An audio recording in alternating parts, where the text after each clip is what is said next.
சட்டவிரோத செயல்களுக்கு உதவும் இலங்கை அகதிகளுக்கு எதிராக நடவடிக்கை எடுக்கப்படும் என தமிழக கடலோர பாதுகாப்பு குழுமத்தின் போலீஸ் மா அதிபர் சொக்கலிங்கம் எச்சரிக்கை விடுத்துள்ளார்.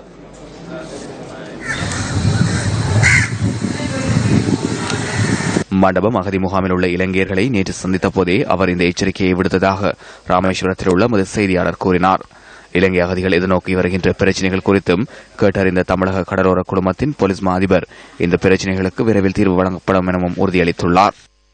இந்த சந்திப்பில் மத்திய மற்றும் மாநில உளவு பிரிவு அதிகாரிகளும் கலந்து கொண்டிருந்தனர்.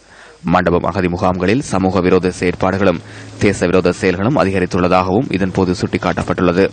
இலங்கையிலிருந்து சட்டவிரோதமாக தமிழகத்தை சென்றடைவோருக்கு முகாம்களில் அடைக்கலம் வழங்கப்படக்கூடாது என இலங்கை அகதிகளுக்கு ஆலோசனை வழங்கப்பட்டுள்ளது.